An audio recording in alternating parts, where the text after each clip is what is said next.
a lot of people have problems getting the dinghy on the deck. Well, it's a little bit like everybody else's. It's a lightweight, super light Walker Bay. Weighs about 300 pounds with the engine, the battery, the gasoline can, and all the other gear in it, and we lift it completely from the water onto the foredeck for storage on passage. Our solution, a little bit different than other folks. Some folks take their rib apart, put the motor on the transom on a rack, and then they bring the dinghy up front and then lift it with a spare halyard. We'll do kind of the same thing, only with a little bit more engineering because it takes a little bit more to lift 300 pounds, and this is a one-man operation. A little awkward sometimes. We can really do it in 20 knots of wind, but anything 15 and below will work. So down here is the gear that we're going to use. On the far left here are the electronic pieces that we need, which is basically an extension cord that provides 12 volt to my crane winch, a remote device that allows me to control the up and down of the crane. This is basically an ATV winch. It'll hold 3,000 pounds. I wouldn't advise lifting 3,000 with it, but for a 300-pound dinghy, it does great. We've custom fabricated a mount for this to our spinnaker pole, which you'll see in a minute, and then a guy control line to be able to help me swing the crane. So the first thing we're going to do is we're going to position the dinghy, which will be either port or starboard. It doesn't matter. We're going to do a port side lift this time. We already have a 3-point lifting sling on the rib, and we'll deploy the spinnaker.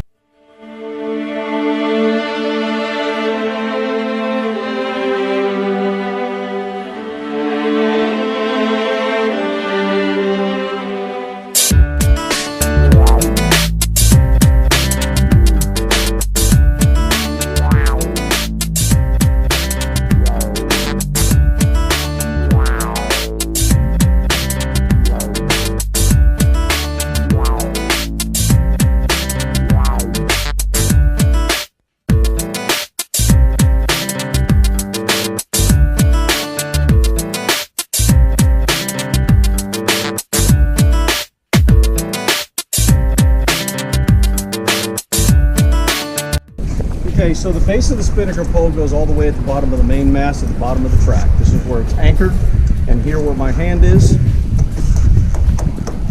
we have a stainless steel track setup with a reinforced mounting system for the base of the pole. This used to be aluminum. We bent it, it wasn't good, so we went with a beefier unit. This cost here is about 650 bucks. It was a custom job. But you can make one to modify, or modify one to make for any of your sliding tracks for your spinnaker pole.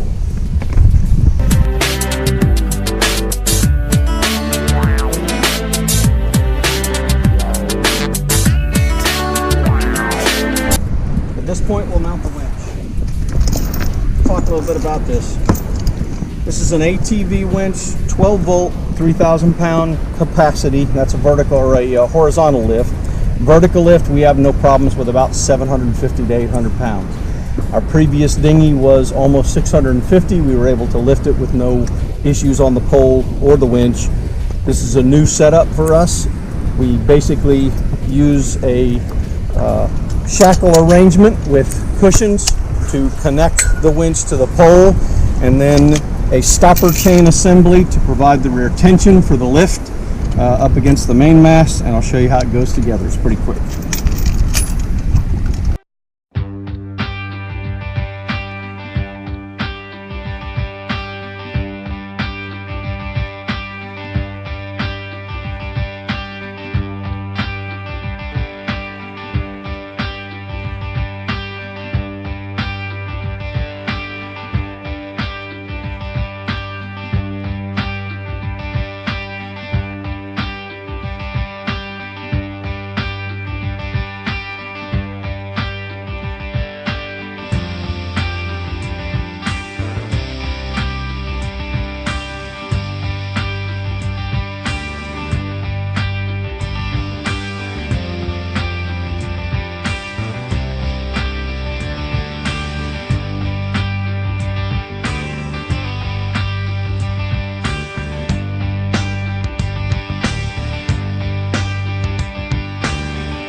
cut chocks. These are hard foam, high compression foam.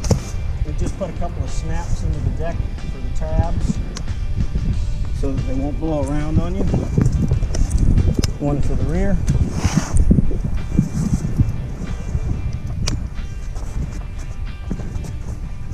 One for the center. One for the back.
So the video that you just saw really details how we get the 10-foot RIB and its motor and all of its equipment up onto the deck and then off the deck, mainly for a couple of reasons. You know, I'm not getting any younger, and usually I'm doing it by myself.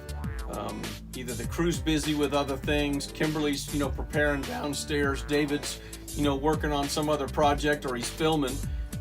And you know, we got to get the dinghy on or off the deck based on what we need. So you'll notice in the video that I didn't lift anything with my back. It was all mechanical advantage using the winch and the spinnaker pole and those kind of things. Nothing was stressful, nothing was strained. We were under perfect conditions at the dock, of course. This is a little bit different in a rolly anchorage, but it just makes it easier to get that entire rib unit back up onto the deck or down into the water when we need it. And this winch pole setup really takes care of us.